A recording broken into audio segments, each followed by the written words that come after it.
IDF is also briefing the media, the world, about their next steps as Israel is preparing for a ground assault. Listen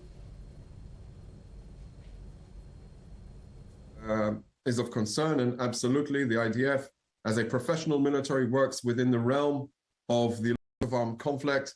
We do not target intentionally or seek to target or harm civilians, unlike Hamas.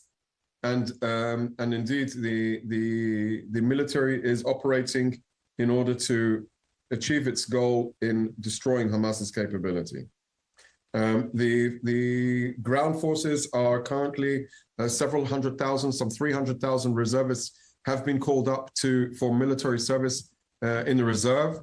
A vast majority of those have been positioned on the border with Gaza in anticipation for an instruction by the government to mobilize into Gaza and to take control of the hub of terrorism, the fortress that Hamas has established in Gaza City, and in order to prevent them from ever being able to attack us again.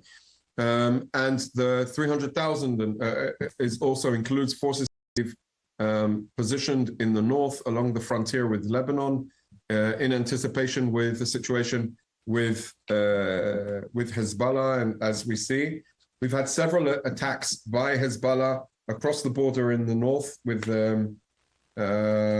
several anti-tank guided missiles fired at our forces.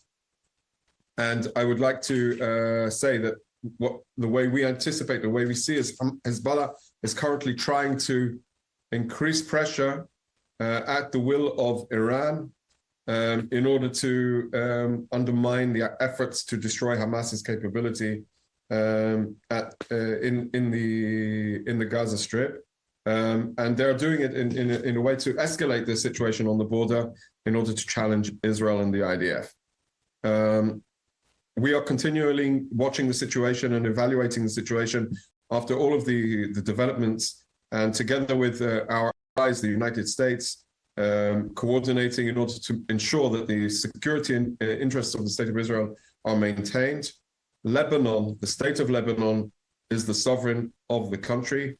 Every incident that happens in its country is under the full responsibility of the State of Lebanon, and they will be held responsible for it. In one of the incidents yesterday, I can say that near Shatula, a civilian was killed and 3 others were injured. And I can confirm that also an IDF officer was also killed in a Hezbollah attack on the border yesterday.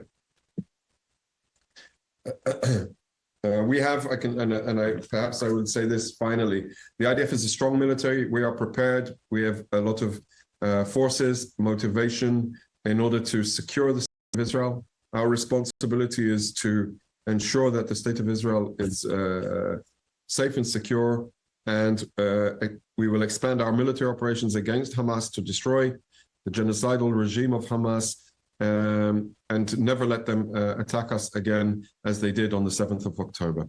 Thank you very much.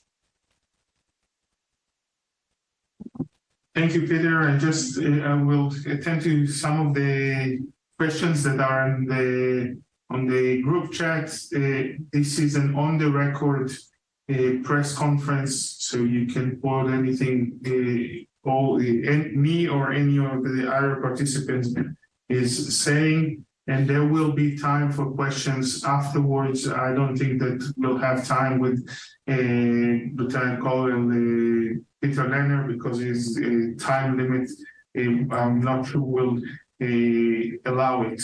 We will continue. I'll just explain a little bit what we'll have in the next few minutes. We'll talk to 2 of the family members of the victims and the abducted Israelis that from the terror attack on the October 7th. And then I'll say a few words from the Israeli MFA, and we'll open the floor for a Q&A. We will start with the first family member, Renana Gomez. Renana, are you with us? Yeah, Yes, I'm with you. Just a minute. Getting my camera open. Elena, thank you for joining us on these Hi. 12 days, and I'll leave the floor to you to tell us your story. Okay. Since you've heard so many stories on the last 10 days, I'm going to try and just give you a full picture of how it feels. 6:30 in the morning, October 7th, I'm at my partner's place in Kibbutz Sufa, which is nearby my kibbutz, 15 minutes drive. My boys, this is their weekend with their father, are sleeping alone at my place in Kibbutz Niros. They're 12 and 16 on a normal place, on a normal situation. It sounds like a good arrangement. My ex-husband and his girlfriend are sleeping in his house, which is only 400 meters away. Red alerts go off, both in Sufa and Niros. The attack starts. 2 hours passing by, phone calls every couple of minutes from my boys. They're scared. I start getting texts from other members of the community telling that terrorists are walking around freely and trying to get into houses. My boys are saying that they hear gunshots outside the house, and I'm trying to tell them it's probably the army helping them, keeping them safe. 2 hours of terrifying fear. And then I hear online, on the phone, as I'm with them on the phone, I hear people speaking Arabic, opening the door. Afterwards, I found out that my eldest 16-year-old, who's a very strong guy, likes the gym. He was holding the door very, very hard.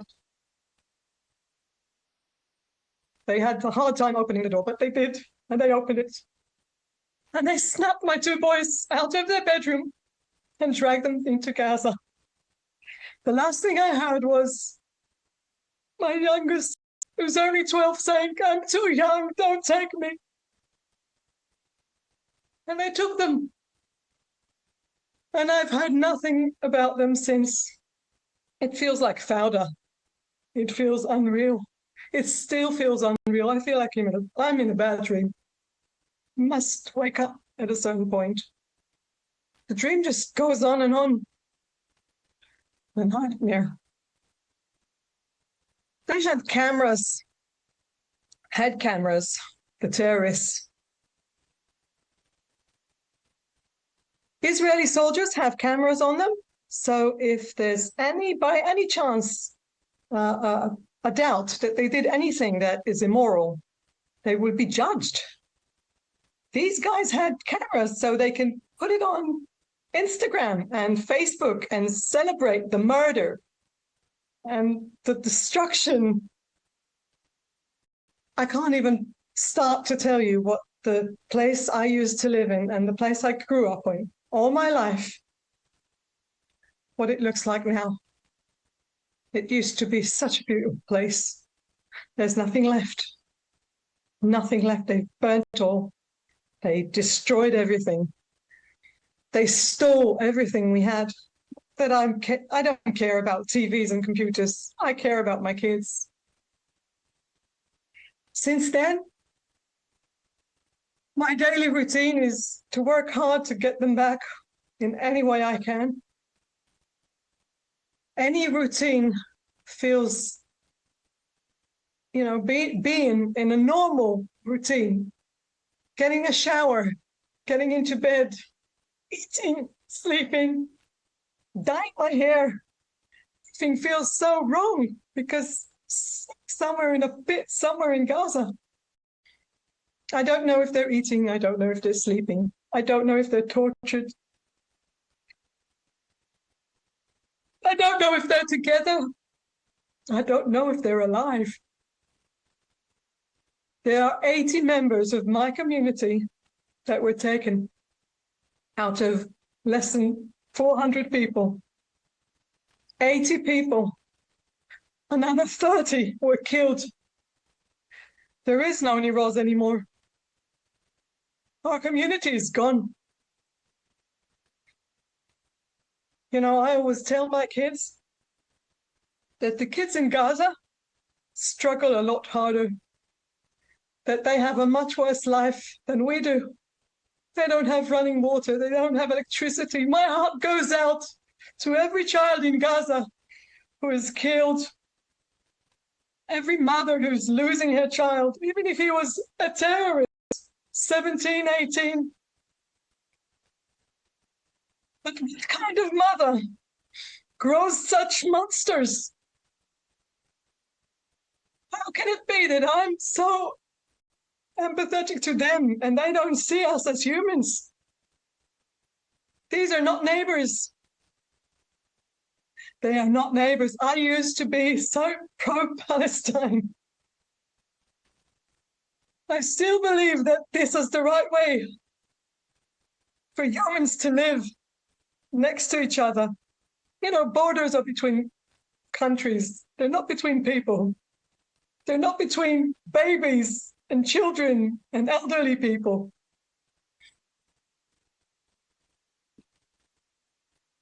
I found out on the worst way that they're not neighbors. There is no symmetry here. I thought that Islam was like Judaism, against anything that is inhumane, against brutality, against rape, against murder. But I found otherwise. I won't keep silent. I will get the world to get my children back.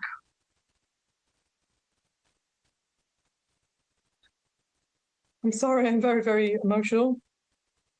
I want you to enlist the world to the effort to release those children and babies and elderly people that are held, I don't even know in what conditions.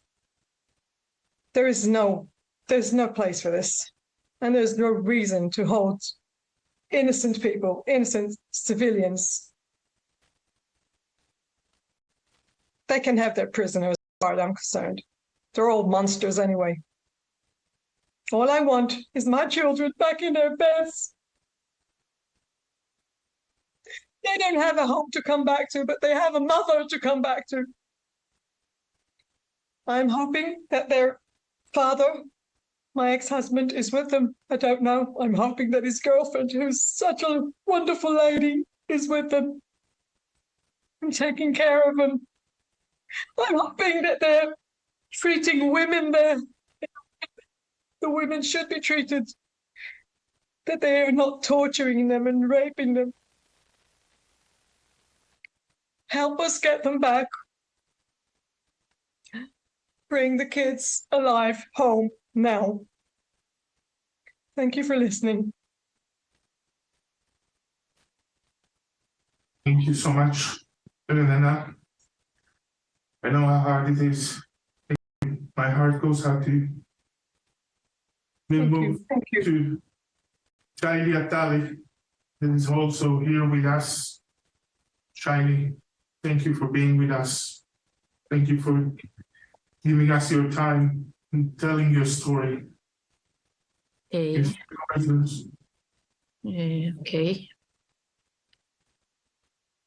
Sorry.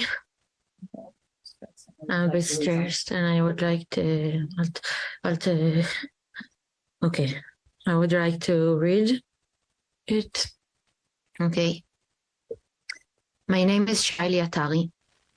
My husband's name was Yahav Vinel, and he was murdered this week in Kibbutz Kfar Aza when he sacrificed his life for me and for our 1-month-old daughter, Shaya. That her name is a combination of our name, his name Yav, and mine, Shaili Shaya. Yav was a talented filmmaker. He was a dreamer. But the thing he really wanted in his life more than anything was to be a father.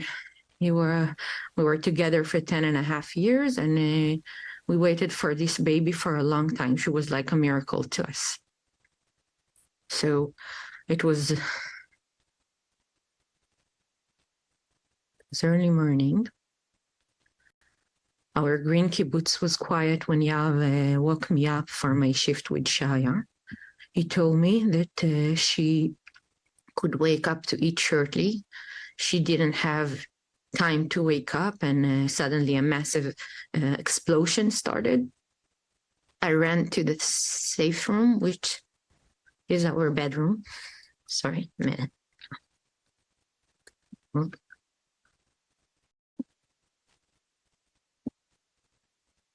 Okay, so I ran to the safe room, which is our safe room, and locked the iron door behind me.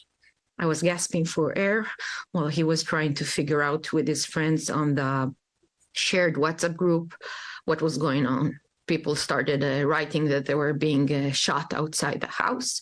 We understood that there was an infiltration by terrorists, but we suddenly realized that our dog Buckley was not with us in the safe room, and Yav opened the door to bring him inside. When he came with Buckley, I really asked him, don't go out the door, but he insisted to go and bring Buckley. And then I remember he came back and I asked him, Yav, are we going to die? And he said, Mommy, we're not going to die today. Not long after this, I remember voices outside of the window of the terrace saying, Ta'al, Ta'al. They called people to come to the houses to kill the people. And they said hello, they laughed. Yav we suddenly switched into silent language. We didn't make a sound, nothing. And we had an agreement silently that is you're with the door, I'm with the baby. This was the agreement. Suddenly the window opened. A hand came in through the window and moved the iron of the bedroom window. Yav pushed the rail of the iron against them. We didn't have time to say goodbye. I barely got a short one. Yav, with his hand and body, fought the terrorists who entered the bedroom, and he sacrificed his life for me and Shaya, so we could escape from there. I took Shaya on my hands. I opened room. I went through Shaya's room. I opened the plastic accordion door on the entrance of the house and ran out without shoes, without nothing on me. And I'm disabled in my left leg, so I was limping. So it didn't allow me to run fast. So I had to hide between bushes as I hear the shotting on me and my little baby girl. I hide behind. Sorry, I need to come back to the paper. So I hide behind trees and behind bushes, and the voices calling Ta'al, Ta'al came toward me. I tried to knock on my neighbor's window, but everybody told us from the kibbutz, stay inside, don't open up the doors to nobody. So they didn't open up the door, and if I could say, it's Shaili, it's me, the terrorists will hear me. He told me he was so naive when he ran out after stalling them the window. Even tried to close the crappy plastic accordion door on them and blocked it with the baby's trolley. I have myself how optimistic he was that he really thought this lousy accordion door would stop the 70 terrorists who entered our home. But what I could actually understand from what Nira said is that Yav didn't save me and Shaya once, he saved us twice. He could have ran through the door. He knew that but if he does that, he would attract the murderers to us. And he loved me so much, he loved us so much, that he sacrificed his life twice for us, twice. And how absurd is that? He died near Shaya's trolley. I thought of it a lot. And all our families, and it burns inside our soul. They slaughtered us. They slaughtered us like a flock of sheep. Indiscriminately, they murdered families with children while begging them for mercy. Yav's father, Ofer, who now also has to bury his son, found out later that his niece Hadar, Yav's cousin, who is also in our kibbutz Kfar Aza, was also murdered along with her husband. And the army found their twin babies a few months old later, starving without food and water, and also without their father and mother. I don't have enough sorrow inside my heart to contain this. I even cannot understand what we've been through. I don't know how to live without Yav. I never thought I should live without Yav. I thought we'll get all together in the kibbutz and we'll have children to live with. I try to tell myself in this cliche in Hebrew. I know it's in Hebrew. I don't know if it's in another language, that in his death, he commanded me life. And yes, and I try to look at Shaya, this little beautiful little child, and remember what we agreed in that safe room. You hold the door, and I'm with the baby. But I miss him so much. I miss him so much. I will miss him until the rest day of my life. And I try to take solace in the fact that at least they didn't manage to burn the babies, my baby, like they did to other bodies of baby. They burned them. At least they didn't open the stomach of myself, like they didn't open my stomach like they did to a woman that was pregnant and took her fetus. At least my dog Buckley eventually got rescued and not shot for fun like other dogs in the telegram. I don't understand how human beings, can do such horrible things. It's not human. It's cruelty that is hard for me to grasp. It's a massacre. It's not like it's not like it's not the same from Sunday. It's a massacre. Like the Holocaust, like you see in Holocaust films. And I'm a filmmaker. Me and Yav, a filmmaker. I actually, in that shed, try to think what a woman pregnant or with a child in the Holocaust would do. This was my instinct feelings. The bodies of my neighbors, my friend, was dismembered. It was impossible to identify the bodies because they were butchered inside the sakiyot bags. You cannot understand who it was. It was legs, it was hands. And I asked why? Why? Because we're Jews? Why? If we're Jews, you need to burn a baby. It's okay to kidnap women and post it on a video when you tied her on a car and led her because she's kidnapped because she's a Jew. Is it human to kidnap children and torture them? They're children. The world should see this crime, and you should be shocked, and you should be realized they should condemn it. They will be on the wrong side of the history. If not, it's not justification. There is no justification to murder innocent civilians, and Hamas must be stopped because Hamas is not a movement. It's not a government. It's a terror organization. And you should see it in your eyes to understand it's a terror organization. That's it. I don't have nothing. Like this I wrote, that's it.